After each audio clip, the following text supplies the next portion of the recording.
Khurshid Baloch representative BASC کو کہ وہ اسٹیج پر آئیں اور اپنے خیالات کا اظہار کریں. خورشید بلوچ.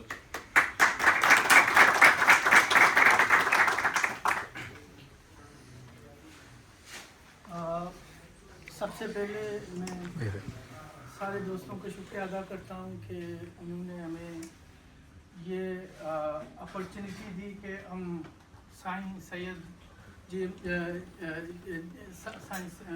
جیسے بڑے شخصیات پہ آ کے اپنی بات آپ لوگوں کے سامنے رکھیں.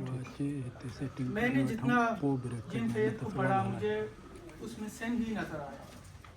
مطلب ایک ایسا شخص جنہوں نے اپنی سیاسی زندگی 1919 سے اسٹارٹ کی اور وہ مطلب 1997 1996 تک وہ سیاست کرتے رہے.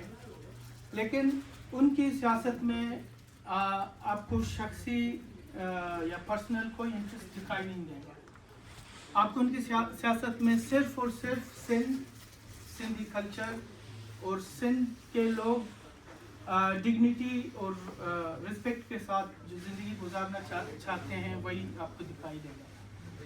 سائیں جی ایم سید 1919 کو شاید سیاست میں وہ پہلی بار آئے اور چونکہ اس وقت کا جو سینیریو تھا پورے سب کانٹیننٹ میں وہ سینیریو ایسا تھا کہ 1919 کو جلیانہ والا باغ کا مسئلہ ہو گیا. پھر خلافت کی تحریک چلی. مسلم انٹیگریشن یا مسلم یونٹی کی جو باتیں ہو رہی تھی انہوں نے بھی جن سائیں جی سید پہ بہت گہرے اثر چھوڑے.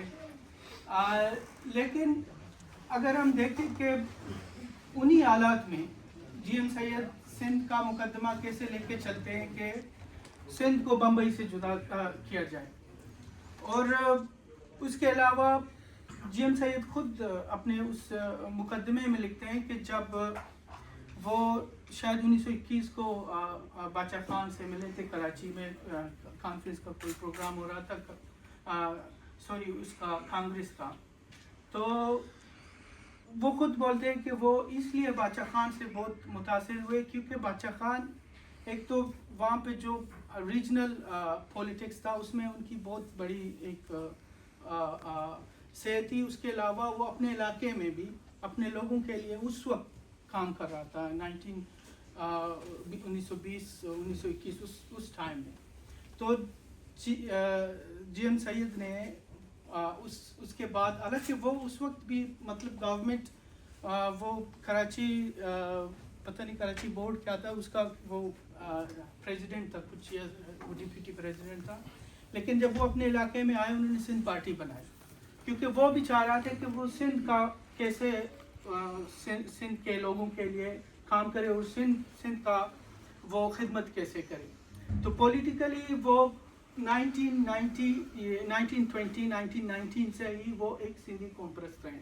میں کبھی کبھی پڑھتا ہوں تو مجھے مطلب پتہ نہیں کیوں مجھے عجیب لگتا ہے. لوگ بولتے ہیں کہ سائنس جی ایم سید 1970 سے وہ سندھی قوم پرست جب انہوں نے سندھ موومنٹ کی تشکیل دی تب سے وہ سندھی قوم پرست ہے. نہیں وہ 1919 ہی سے سندھی قوم پرست ہے.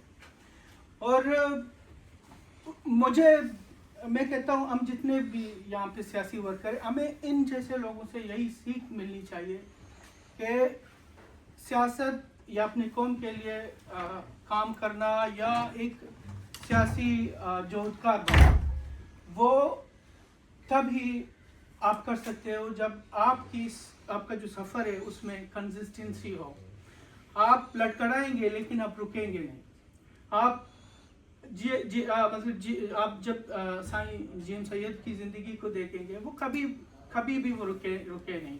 انہوں نے اپنی پوری زندگی سندھی لوگ اور ان کے جو افکار تھے وہ خود کیا سوچتے تھے کیا فکر کرتے تھے ان پر انہوں نے وقف کر دی. ایک بندہ ہمارے ریجن میں ایک ایسا بندہ ہے جو 30 سال جیل رہا اور جنہوں نے 60 سے زیادہ کتابیں لکھی اور جنہوں نے ہر وقت سیاست کو ایک پازیٹیو سینس میں اس کو لے کے، یہ نہیں ہے کہ وہ پہلے کانگریس میں تھا پھر مسلم لیگ میں آیا، پھر وہ یہ ساری چیزیں فضول ہے، کیونکہ جب آپ کا جو سیاسی محور ہے وہ جب آپ کا علاقہ ہوگا، آپ کی زبان ہوگی، تو آپ کہاں جائیں گے کہاں نہیں جائیں گے وہ اتنا بڑا اس میں وہ کوئی فرق نہیں پڑتا۔ اب ابھی کے جو حالات ہیں، جیسے امجد صاحب بول رہے تھے کہ بلوچستان میں جو کچھ ہو رہا ہے، جب آپ اس وقت جو کچھ ہو رہا تھا، آپ جب اس ٹائم کو دیکھیں گے، بلوچستان اور باقی پاکستان وہ ایک سمت میں کبھی نہیں جا رہے تھے۔ بلوچ 1948 سے لڑ رہے تھے، اور اس وقت ہمارے جو سندھی، پشتو یا ایون باقی جو لوگ تھے وہ پاکستان کے ساتھ بیٹھ کے باتیں کر رہے تھے۔ میں تو ایسے بلوچ مجھے یہ گلا ہے کہ ہم نیب میں بھی آ گئے، ہم نے آپ لوگوں کی، ہم نے ہمارے پشتون بھائیوں کی، ہمارے سندھی بھائیوں کی باتیں سنی، اب نیب میں آ گئے، ہم نے جنگ ختم کر دی پاکستان کے ساتھ۔ پھر 1970s میں جب جنگ ہو گئی پاکستان کے ساتھ، بہت بڑی لڑائی ہوئی تھی 1970s کے بعد، پھر ہم نے یہی ہمارے اقوام کو سنا، ہم نے پونم میں پھر جا کے سیاست کرنا شروع کر دی۔ لیکن وہاں کے جو باقی جو محکوم لوگ ہیں انہوں نے کبھی بلوچ کو نہیں سنا، یہ کبھی نہیں کہا کہ چلو ہم آ کے آپ کے ساتھ لڑنا شروع کریں گے پاکستان کے، یہ کبھی نہیں ہوا ہے۔ ہم نے بارہا ہم نے آپ کو سنا ہے۔ ہم نیب میں بھی اس لیے آ گئے کیونکہ ہمیں پشتون بھائیوں نے بولا تھا، ہمارے لیڈران کو، ہم تو اس وقت پیدا بھی نہیں ہوئے تھے، پشتون بھائیوں نے بولا تھا، سندھی بھائیوں نے بولا تھا کہ آپ آ جائیں، پاکستان کے ساتھ بیٹھ کے بات کریں گے، اپنی صوبائی خود مختاری لیں گے، آپ اپنے حقوق لیں گے۔ شاید ہمارے لوگوں کو اس وقت بھی پتہ تھا کہ یہ پاسبل نہیں ہے۔ لیکن پھر جب بنگلہ دیش بن گیا ایسٹ پاکستان سے، تبھی اس وقت بھی ہمارے لوگ 72-73 کو انہوں نے لڑائی شروع کی پاکستان کے خلاف، کسی نے نہیں کہا کہ ہم آپ کے ساتھ ہیں، لڑیں گے۔